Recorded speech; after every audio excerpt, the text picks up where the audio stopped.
Ready? We are live. जय गुरुदेव.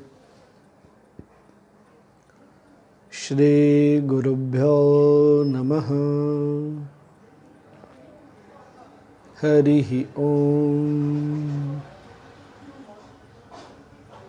सदाशिवसमारम्भां शङ्कराचार्यमध्यमाम् अस्मद् श्रीगुरुपर्यन्तां वन्दे गुरुपरम्पराम्.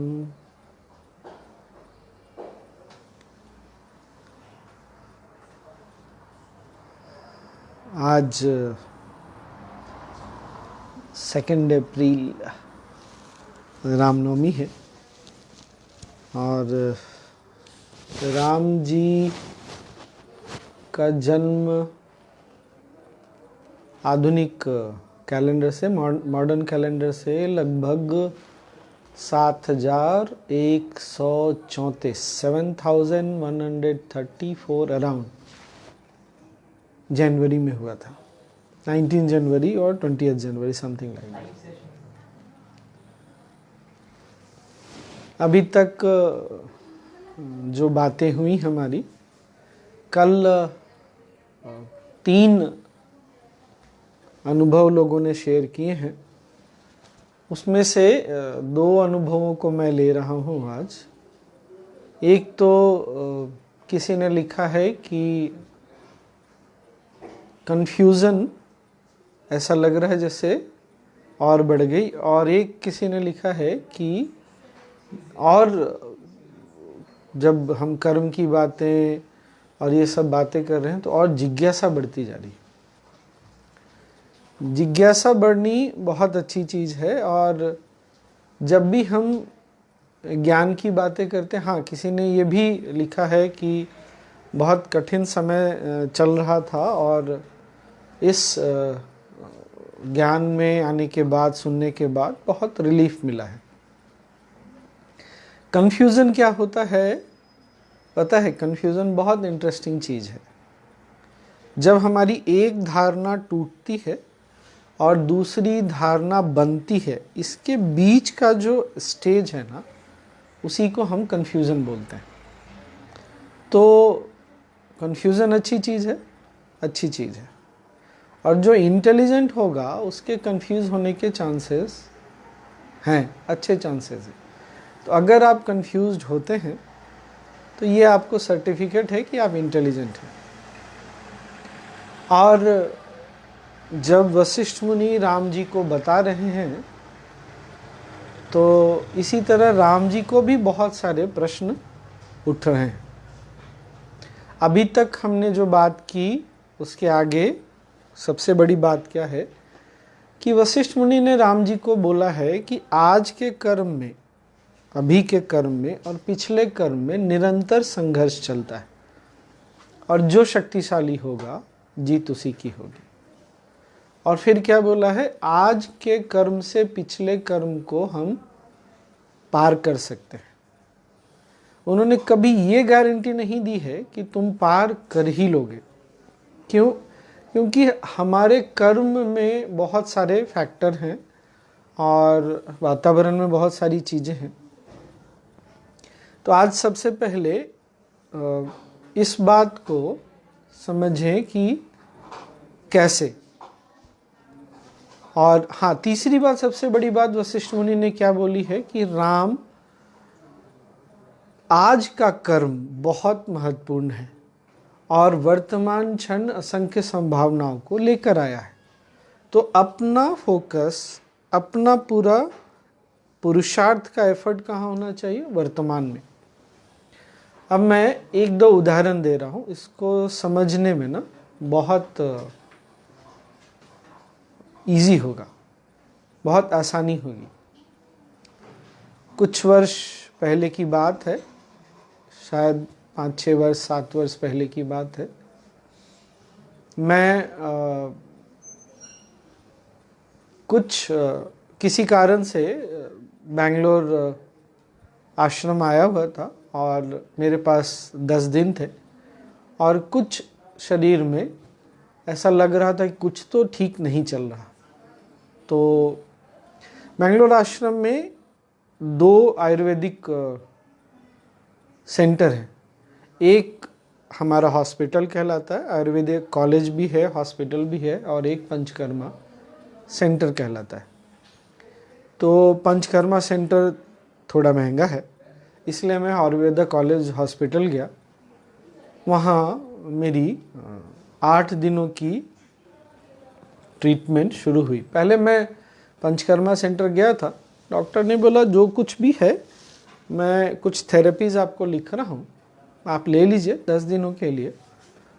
तो अब 10 दिन पंचकर्मा सेंटर महंगा है, इसलिए मैंने सोचा कि आयुर्वेदा कॉलेज हॉस्पिटल जाते हैं। वहाँ पहले 3 दिन उन्होंने मेडिकल इन्वेस्टिगेशन में ये जानने के लिए कि शरीर में एग्जैक्टली क्या हुआ है लगाए, और बहुत सारे इन्वेस्टिगेशन कराए पर कुछ निकला नहीं। और फाइनली डॉक्टर ने बोला कि ठीक है, वही थेरेपीज़ हम आपको चलाते हैं। 8 दिन बचे थे, 7-8 दिन, मैंने 7-8 दिन थेरेपी ली। लास्ट डे मेरी डॉक्टर मिलने आई और उन्होंने मुझसे पूछा, स्वामी जी आपको कैसा लग रहा है, कुछ फ़ायदा हुआ? मैंने बोला नहीं, कुछ भी चेंज तो नहीं लग रहा। और उन्होंने फिर से रिपीट करके पूछा कि आपको कुछ भी नहीं लग रहा?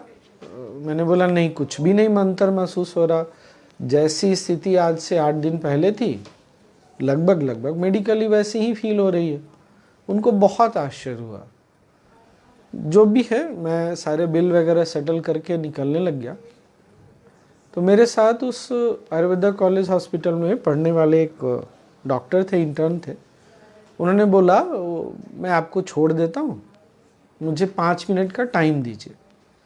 और उनके पास मोटर बाइक थी, मैं खड़ा रहा, वो आए, फिर उन्होंने मुझे आश्रम वो आए लेके। रास्ते में उन्होंने बताया कि स्वामी जी,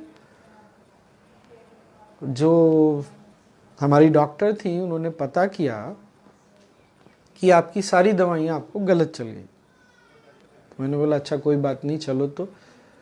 तो उसने बताया क्या हुआ। जो आयुर्वेद कॉलेज हॉस्पिटल में ऐसा सिस्टम है कि दवाइयाँ खरीद करके हम दे देते हैं और ड्यूटी डॉक्टर थेरेपिस्ट को दे देते हैं।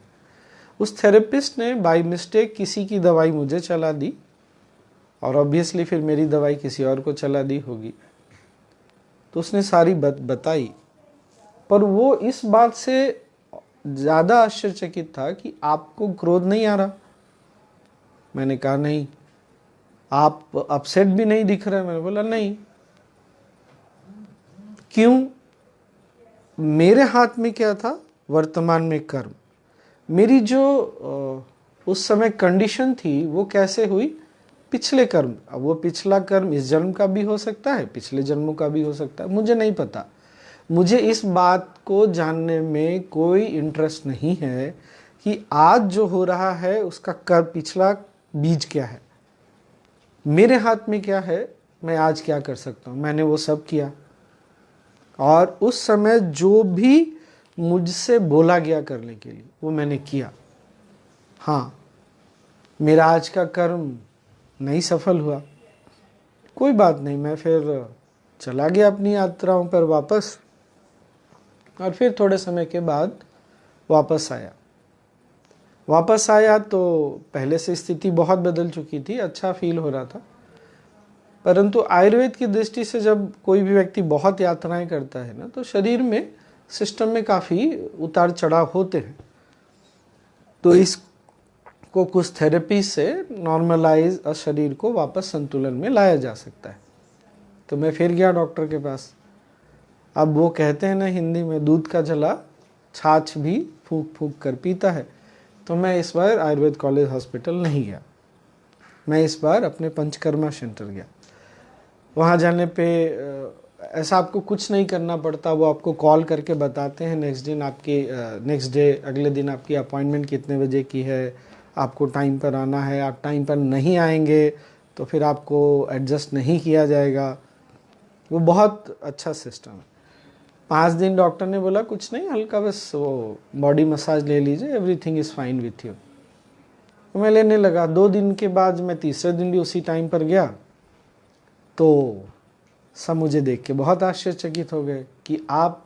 मैंने बोला हाँ, पर तुम लोगों ने मुझे कल कॉल क्यों नहीं किया, कोई सेंटर से किसी का कॉल नहीं आया, मैसेज नहीं। उनके चेहरे पर कुछ तो हवाइयाँ उड़ने लगी, तो मुझे लगा कुछ तो गड़बड़ है। पता चला मेरा नाम ही उनके सिस्टम से गायब हो चुका है। तो इस बार मैंने थोड़ा कड़क होकर बोला कि मुझे अभी ही चाहिए और तुमको अभी एडजस्ट करना। उन्होंने किया, फिर आगे कुछ गड़बड़ नहीं हुई। अब ये दोनों स्थितियों को देखकर क्या समझने के लिए है, एक जगह मैंने कुछ भी एक्शन नहीं लिया। बहुत बार बहुत लोगों ने बोला कि आपको कंप्लेन करना चाहिए था, थेरेपिस्ट की कंप्लेन करिए, हॉस्पिटल को रिपोर्ट करिए। बात यहाँ पर ये है कि आप क्या करेंगे और क्या नहीं करेंगे, ये हर व्यक्ति का एक अपना व्यक्तिगत निर्णय होता है। This is an individual decision what and when you will do और नॉट। दूसरी जगह मैंने एक्शन लिया, पहली जगह कुछ भी नहीं लिया। इम्पॉर्टेंट ये नहीं है कि आप एक्शन लेते हैं या नहीं लेते हैं। कर्म के बारे में ये समझना बहुत ज़रूरी है कि कुछ करना कर्म है, कुछ बोलना कर्म है, और कुछ नहीं करना भी एक कर्म है।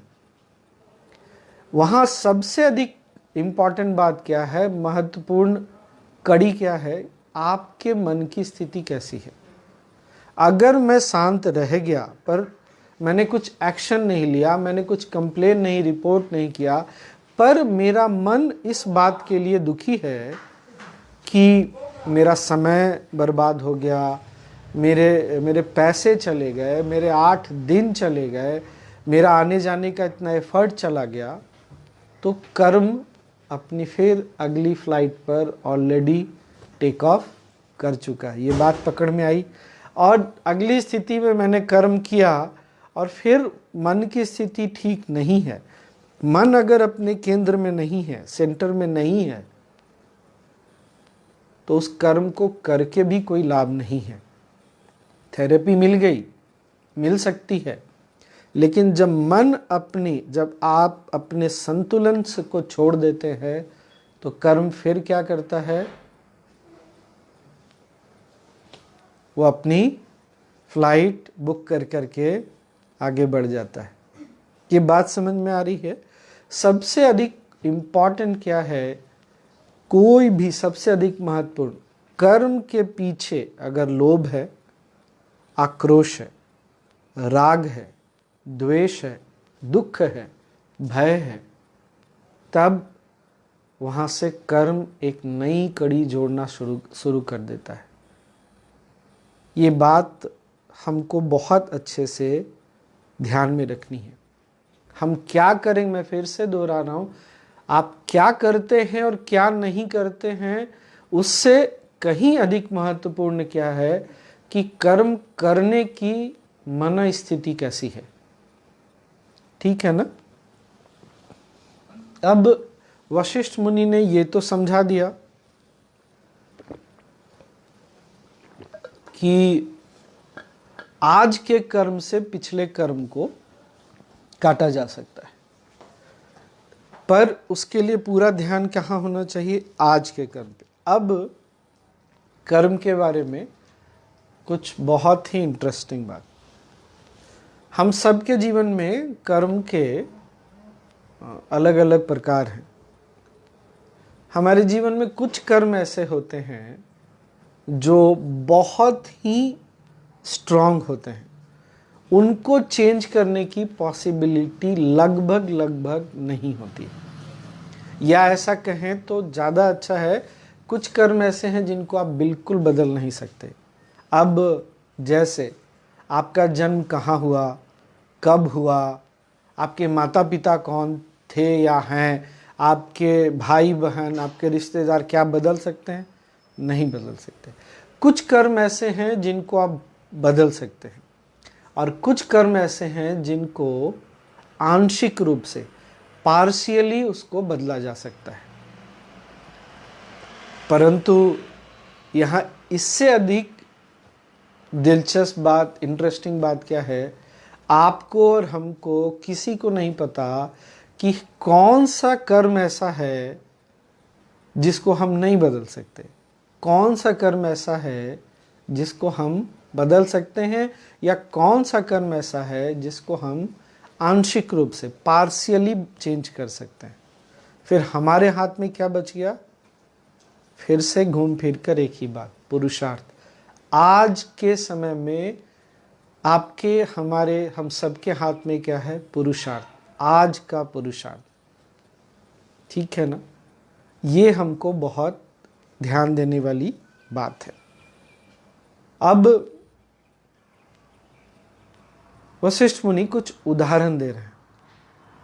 राम कह रहे हैं, राम देखो, कभी कभी ऐसा लगेगा कि सामने वाले ने या इस व्यक्ति ने ऐसा कोई कर्म नहीं किया है और उसको बहुत कुछ मिल रहा है, परंतु उसको ये समझना चाहिए कि आज अभी में कर्म नहीं है, हो सकता है, पर पिछला कर्म होगा, निश्चित रूप से होगा, चाहे अच्छा हो रहा हो चाहे बुरा हो रहा हो, जिसको हम अच्छा या बुरा बोलते हैं। यहाँ पर राम जी के लिए उदाहरण क्यों बहुत महत्वपूर्ण है? राम जी ऐसे घर में उनका जन्म होता है जहाँ पिता राजा हैं, माँ रानी है। तो राजमहल में उनका जन्म हुआ। क्या वो आज का कर्म है? नहीं, पहले का कर्म है। वो युवराज बन गए, क्या आज का कर्म है? नहीं। कल राजा बन जाएंगे, क्या आज का कर्म है? नहीं। पर वशिष्ठ मुनि क्या बोल रहे हैं? राम, महत्वपूर्ण ये है, the most important point is what you do with what you have got now. तुमको जो भी मिला है उसमें तुम आज अब क्या करने का निर्णय लेते हो। इसका उन्होंने दूसरा भी उदाहरण दिया और बहुत सुंदर सुंदर उदाहरण है इसको समझने के लिए। एक दूसरा उदाहरण क्या है कि कभी कभी ऐसा भी होता है, किसान बहुत मेहनत करता है और आंधी तूफान, बर्फ गिरती है और उसके 6 महीने, 3 महीने, 8 महीने की पूरी मेहनत एक दिन में सब नष्ट हो जाती है। वशिष्ठ मुनि बोल रहे हैं, राम, ऐसी स्थिति में भी उस व्यक्ति को रोना नहीं चाहिए, और हिंदी में कहते हैं दांत भींच करके, इंग्लिश में ग्राइंडिंग वंस टीथ, दांत भींच कर उसको अपने कर्म में लग जाना चाहिए। यहाँ पर इन उदाहरणों से वशिष्ठ मुनि क्या समझा रहे हैं? राम, जो हो गया, जो मिल गया सो मिल गया, जो हो गया सो हो गया। तुम्हारे हाथ में एक ही चीज है, क्या? आज का पुरुषार्थ। ठीक है ना? अब एक और बहुत बड़ी उदाहरण वशिष्ठ मुनि ने दी है। ये सुनकर, सोचकर भी ना लगता है जैसे वाव, क्या उदाहरण दिया है। वशिष्ठ मुनि वो राम जी को बोल रहे हैं, राम, अगर विश्वामित्र भी महर्षि बने हैं तो अपने कर्म से बने हैं। और दूसरा उदाहरण कि ब्रह्मा भी अगर सृष्टि के रचयिता बने हैं तो अपने कर्म से बने हैं। ब्रह्मा जी की बात हम कभी बाद में देखेंगे, वो बहुत ही इंटरेस्टिंग, डिफरेंटली इंटरेस्टिंग है। अगर आपको वशिष्ठ मुनि की कहानी पता है तो अच्छी बात है, नहीं पता है तो अमरचित कथा की ना सप्तऋषि बोलकर एक बहुत सुंदर सातों ऋषियों पर संक्षिप्त में किताब उन्होंने पुस्तक निकाली है, पढ़िएगा। मैं बहुत संक्षिप्त में, उससे भी संक्षिप्त में बता रहा हूँ। विश्वामित्र मुनि बहुत बड़े, बहुत पराक्रमी राजा हुआ करते थे, और एक बार उनका सामना वशिष्ठ मुनि से होता है उनके आश्रम में। और वशिष्ठ मुनि के उस साधारण सहज आश्रम में, परंतु वशिष्ठ मुनि की तपस्या, आध्यात्मिक शक्ति को देखकर विश्वामित्र मुनि को लगता है कि इतनी बड़ी सेना, इतना वैभव मेरा, एक राजा का वैभव कुछ भी नहीं है। और विश्वामित्र मुनि अध्यात्म के रास्ते पर आगे बढ़ते हैं। अध्यात्म के रास्ते पर अगर बढ़ते हैं तो विश्वामित्र मुनि उनके यात्रा के शुरू करने और उस यात्रा के एक वो महर्षि वाले पड़ाव तक पहुंचने में, ये जो पूरी यात्रा है ना, उसकी 3 मुख्य उनकी क्या बोल सकते हैं असफलताएं हैं।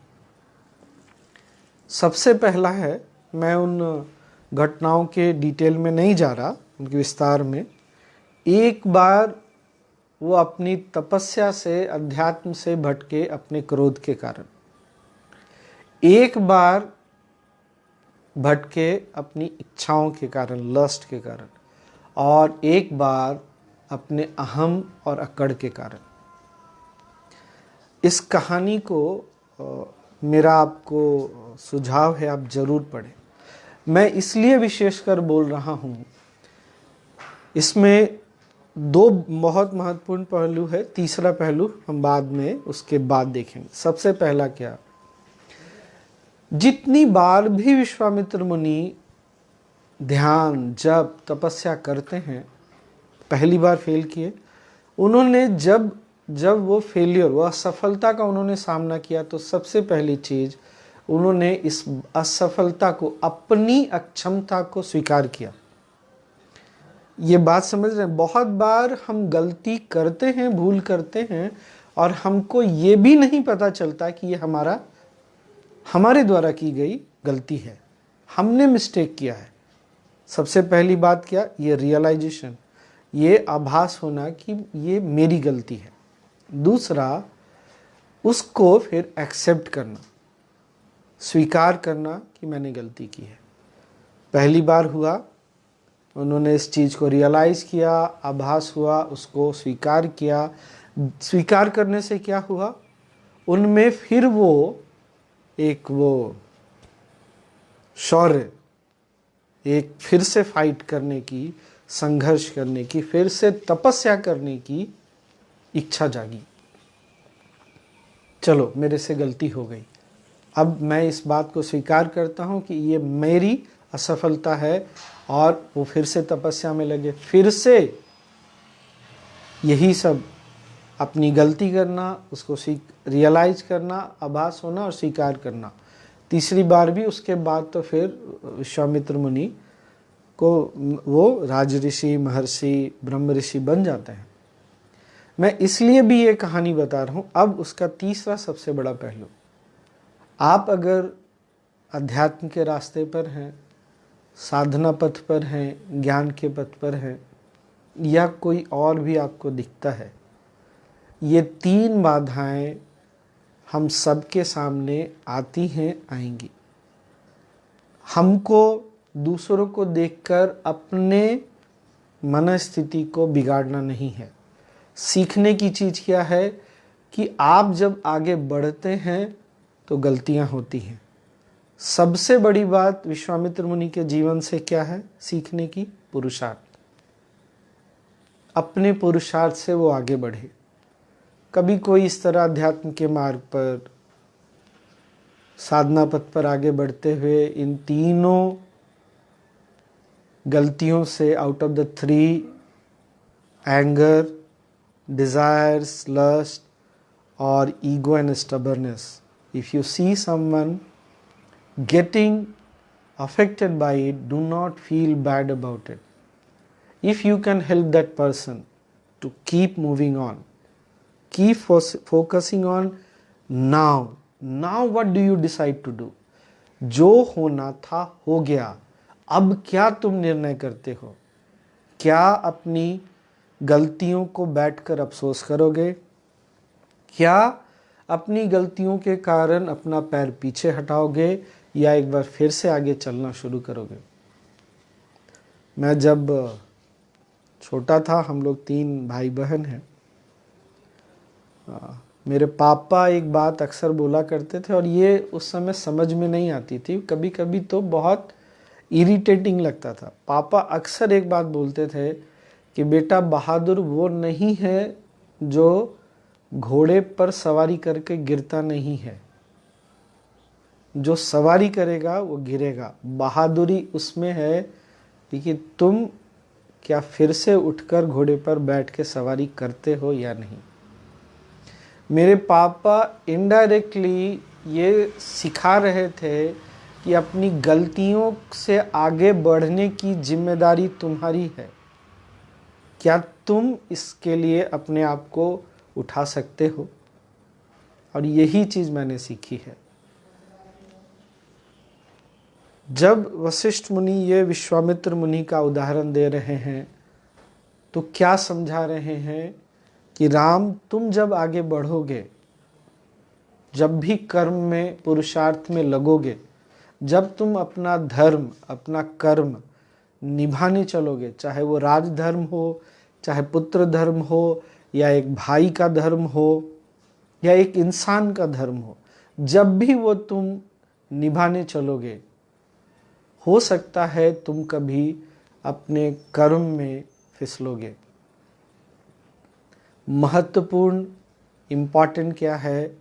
क्या तुम अपनी भूल, अपनी गलती को एक्सेप्ट करके, रियलाइज करके आगे बढ़ोगे या नहीं? और वशिष्ठ मुनि का उदाहरण, इसलिए वशिष्ठ मुनि ने जो विश्वामित्र मुनि का उदाहरण दिया है, बहुत बड़ा उदाहरण है। बाद में विश्वामित्र मुनि ने, बल्कि उनका नाम ही ये बताता है, क्या? विश्वामित्र, विश्व के मित्र, the one who has been a friend, eternal friend to the whole existence, the whole world. Vishwamitra मुनि ने इस संसार के, हम सब के वेलफेयर के लिए, हमारी उन्नति के लिए बहुत सारी चीज़ें की हैं।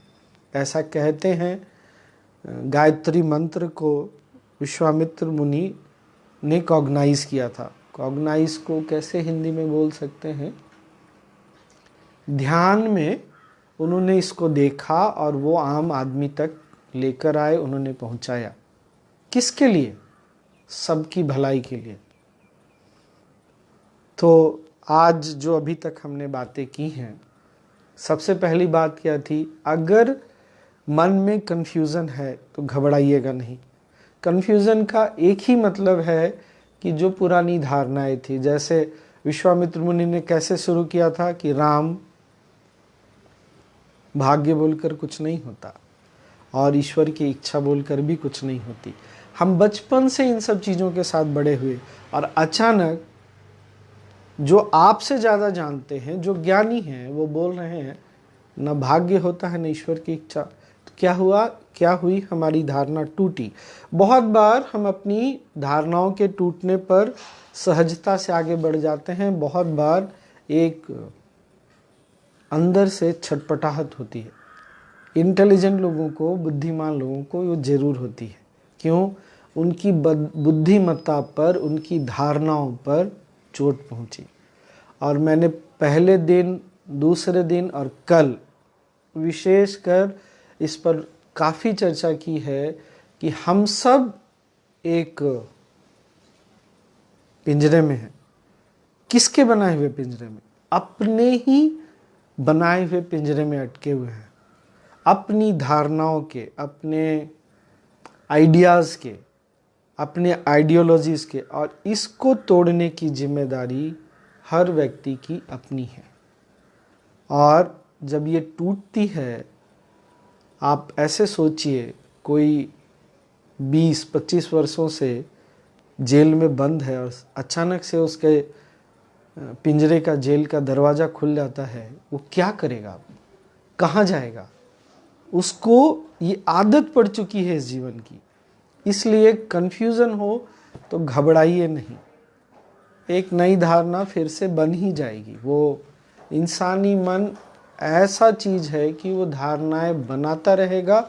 हाँ, अगर आप अध्यात्म के रास्ते पे चल रहे हैं, साधना पथ पर हैं, आपके कोई गुरु हैं, तो आपकी धारणाएं टूटती भी रहेंगी। इसके लिए हमको अवश्य तैयार रहना है।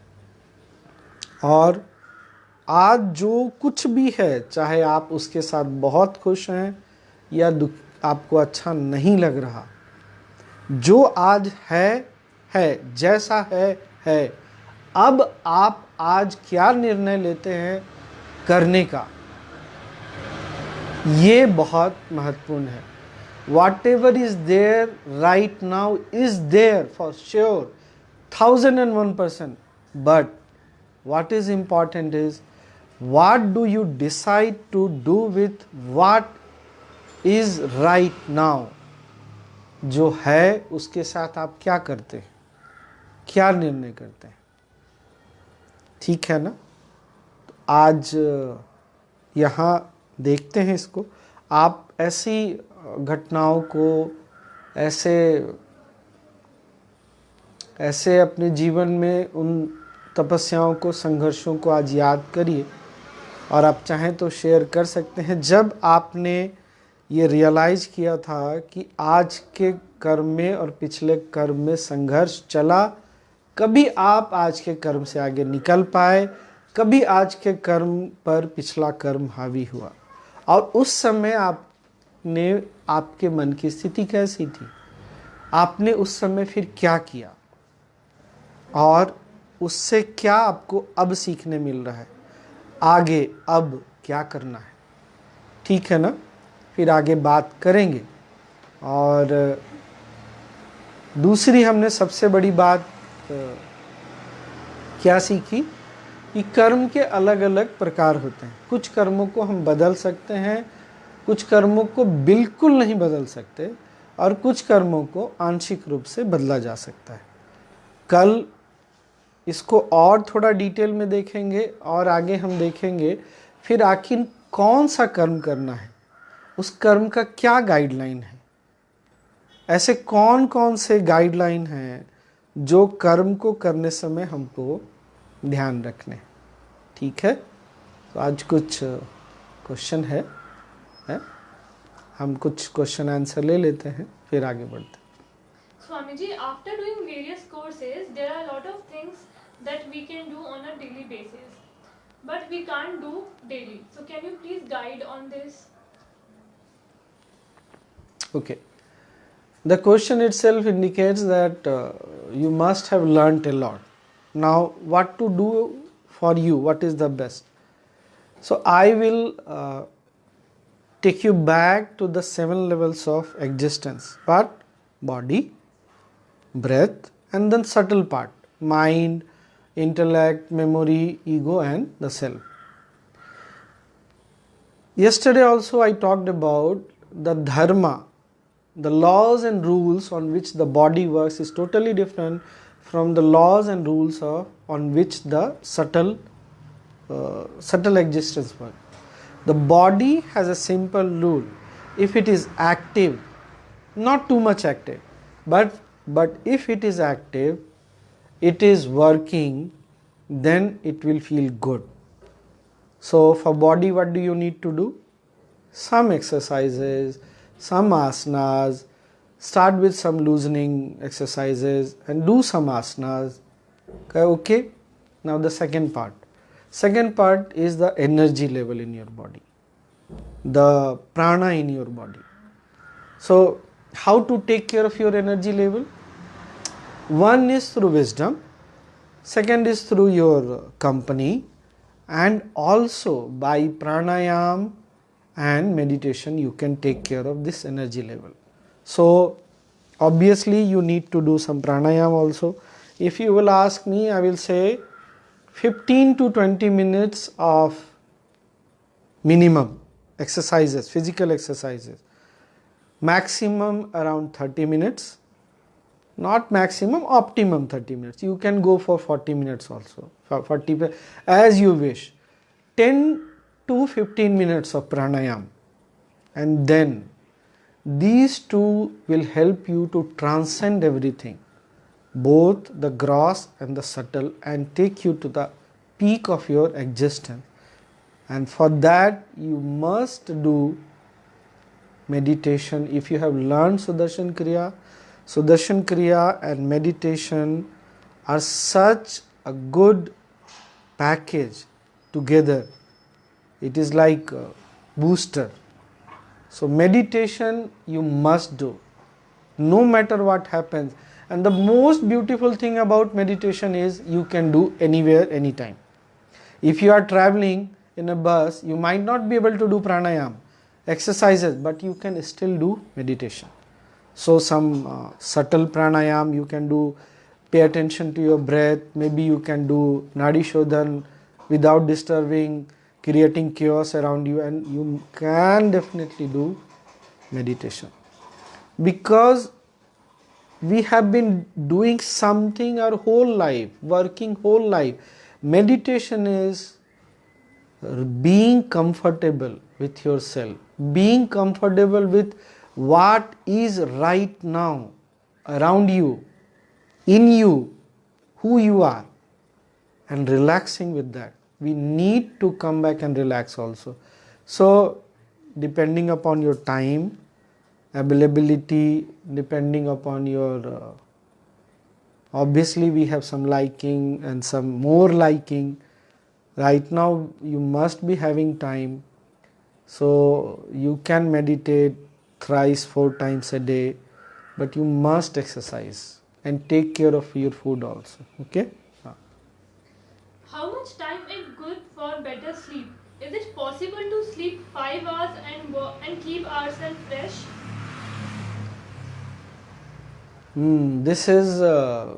This depends upon how much energy you are spending throughout the day. If you are working for 12 hours, 14 hours, 16 hours, then you have to watch out. Because working consciously, physically, mentally, both, what does they do? They deplete the energy. These things are depleting energy.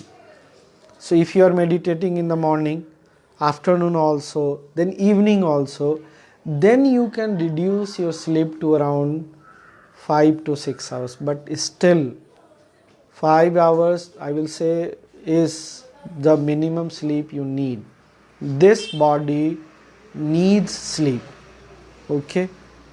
And if you are doing only meditation throughout the day, then obviously you can go for 4 hours, 5 hours also. Swamiji, how not get into negative thoughts when we realize that our karma were wrong? That is why adverse situation is present in front of us. First thing is the willingness, this desire. This willingness, this desire becomes a positive sankalpa for you. So,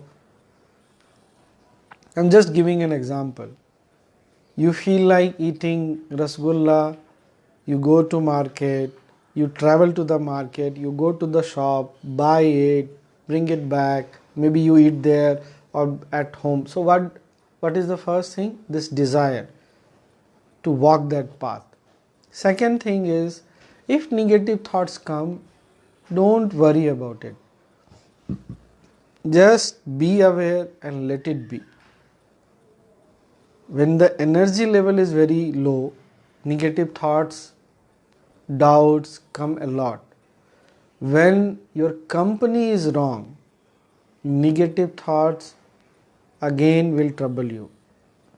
If surprisingly, maybe for many of us, if the food is not getting digested properly, then the undigested food also brings lots of thoughts, and that too negative thoughts. So if you will take care of all this, you will pass through it. Yes.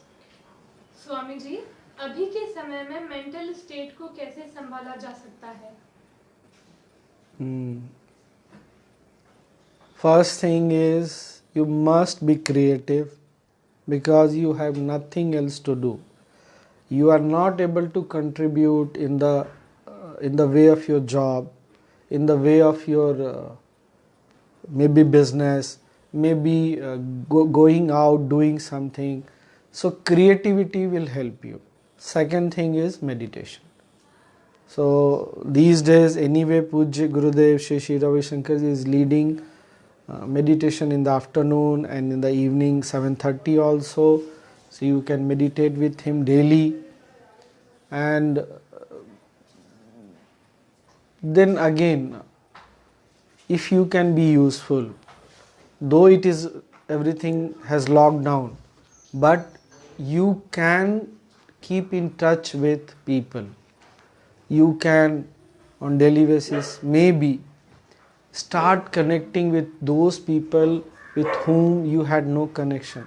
Just call them, ask them how are you, don't talk too much. So, and no discussion, no talking about negative things, corona and everything. Ask them how are you doing, how things are helping you, can I be helpful to you now in this situation. This will give you a lot of go ahead in life. Swami ji, क्या गुरु के होने से हमारे कर्मों के फल में कोई बदलाव लाया जा सकता है? हाँ, लाया जा सकता है, पर यहाँ दो चीजें बहुत महत्वपूर्ण हैं. हमारा गुरु के साथ वो जो कनेक्शन है वो हमको फील होना चाहिए. जो हमारी श्रद्धा और विश्वास है वो हमारा सबसे बड़ा क्या बोलेंगे एसेट है. अगर ये है तो निश्चित रूप से, और आपको शायद कभी पता भी न चल पाए कि गुरु के होने से आपके जीवन में कितना कुछ बदला है फिजिकली डायरेक्टली. उस ज्ञान पर, उस पथ पर चलने से आपको निश्चित फायदा हो रहा होगा और होगा. और इससे अलावा भी बहुत तरह से गुरु की उपस्थिति काम करती है. आप अगर सच्चे साधक के साथ एक अंतरंग वार्ता पढ़ेंगे, उसमें पूज्य गुरुदेव ने बताया है कि गुरु के जीवन में होने से क्या क्या होता है, वो आप पढ़ सकते हैं. हाँ. स्वामी जी, जब गुस्सा आता है तभी ज्ञान याद नहीं आता. कोई बात नहीं, गुस्सा कर लो, उसके बाद वापस नॉर्मल हो जाओ, वो बहुत जरूरी है. स्वामी जी, अपनी गलतियों का सबसे अच्छा पश्चाताप करने का उपाय क्या है? अपनी गलतियों के बाद उसको रियलाइज करना. वो आपने रियलाइज कर लिया, एक्सेप्ट करना, मेरे से गलती हो गई. और वशिष्ठ मुनि ने क्या बोला, अब आगे बढ़ो. मैंने अपने जीवन में जो सबसे बड़ी चीज सीखी है वो है keep walking. No matter what happens, what has happened, keep walking. चाहे कुछ भी हो जाए, चलते रहना, रुकना नहीं. बहुत अच्छा तुम्हारे से हो गया, तुमसे कुछ गलत हो गया, कोई बात नहीं, चलते रहो, आगे बढ़ते रहो. ठीक है ना? स्वामी, is a thought also a karma? For example, thinking good or bad about someone is also a karma? Yes, the first form of karma or the latent karma, what we say latent karma is a thought. Taking cue from yesterday's examples and today's example, suppose somebody is saying something to you and you don't like it. The moment you don't like it, the moment you find it is something bad that is happening to you, your body and mind has started onto the next karma immediately. So the first thing you need to take care is this knowledge, this understanding will help you in keeping that understanding that it's okay. Remind me tomorrow, I will tell you something very interesting. Do we have time? What is the time now? 10 minutes. We have time. So let me tell you. You know, another very interesting thing about karma, since it has come, let me share with you. कर्म के साथ और बहुत interesting चीज क्या है, जब तक कर्म हमारा सूक्ष्म रूप में है, बीज रूप में है, तब तक आप उसके साथ बहुत कुछ कर सकते हैं. एक दिन वो बीज अंकुरित हो जाए तो कुछ ना कुछ फल देकर जाएगा ही जाएगा.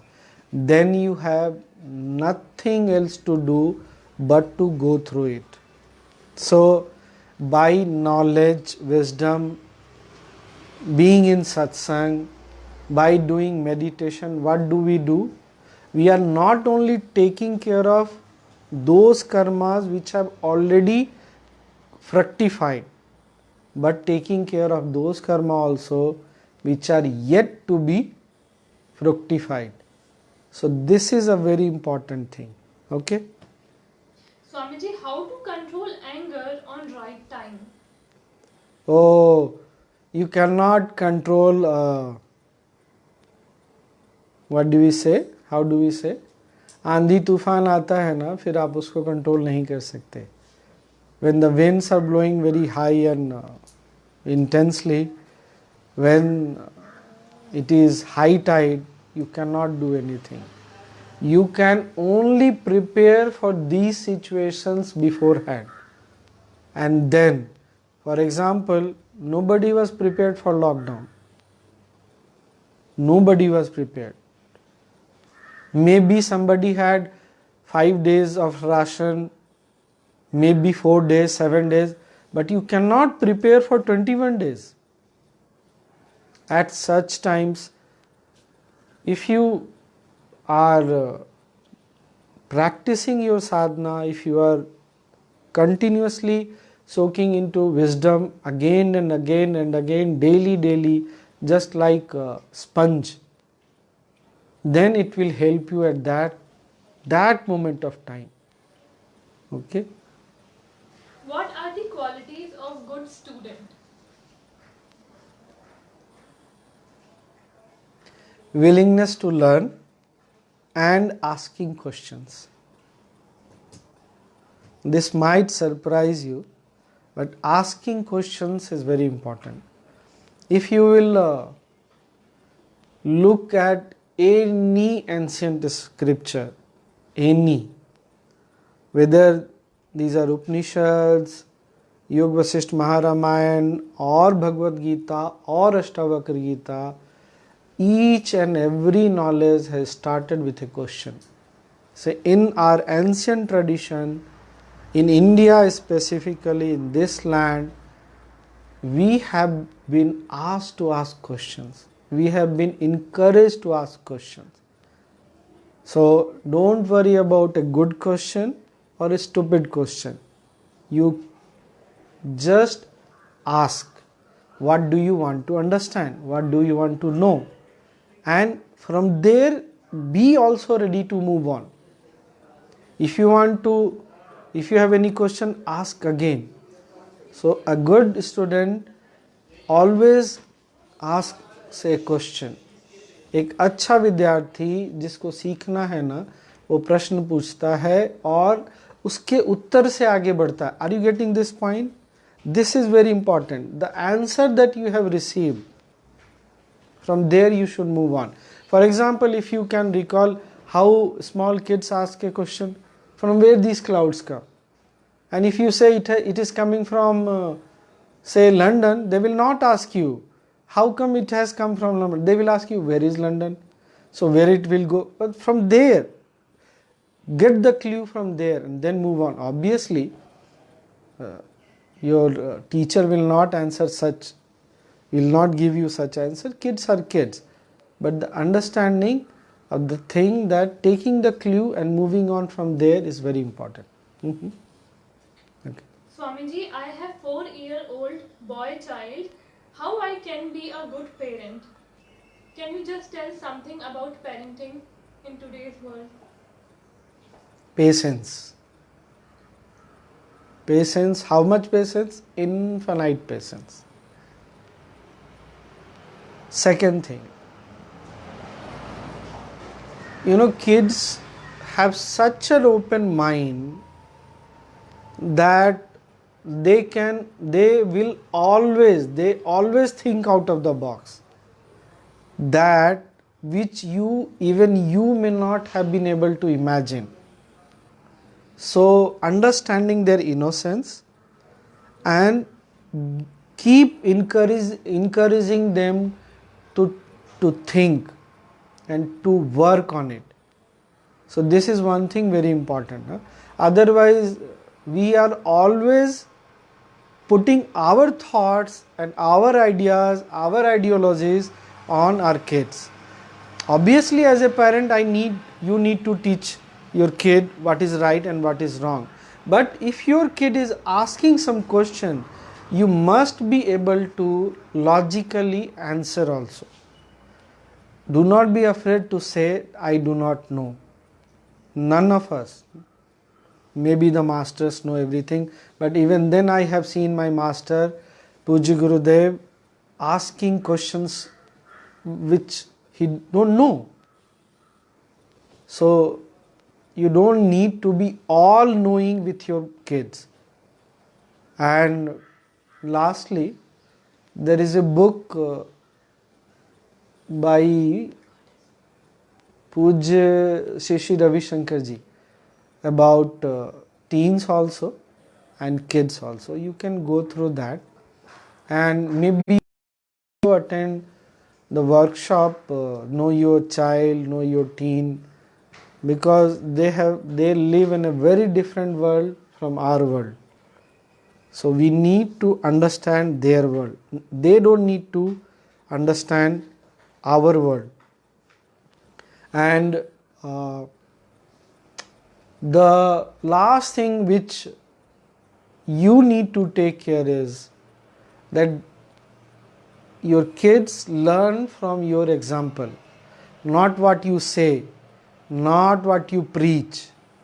They look at you, they observe you, and they learn from that. How you behave as a parent, how you behave, what you talk, how do you respond. This is what is teaching them. If you can take care of this, if something you have said or done and you can say sorry, they will learn to say sorry. This is just an example. So today is Ram Navami. This is called Chaitra Navaratri. You know, there are 4 Navaratris. Just to end this whole thing, there are 4 Navaratris in a year. And this Navaratri period, 2 Navaratris are called like, I don't know why it is called, but it is called secret Navaratris. Chait Navaratri and Sharad Navaratri, this October-November period, are considered to be like you can celebrate and all those things. You know what is this Navaratri period?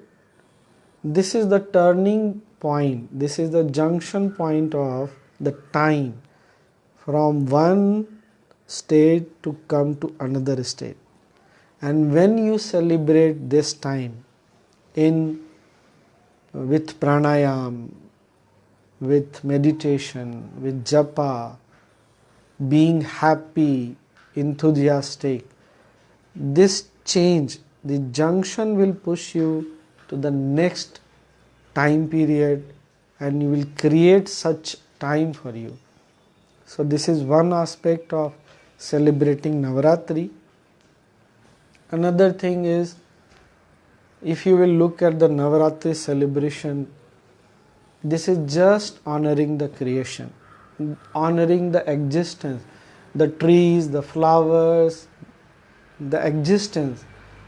Animals are worshipped, kids are worshipped, those who are married, they are adored as divine.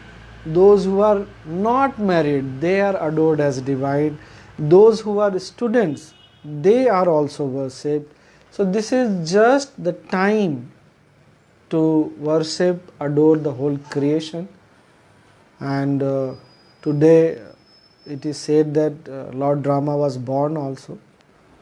So let us celebrate that aspect of our existence, which is, if you will ask me about Lord Rama, you can learn, you can study and learn your own I have learned he was a man of very strong character, ready to leave, give up things if he need to, if he has been asked to, and someone who has always lived for others.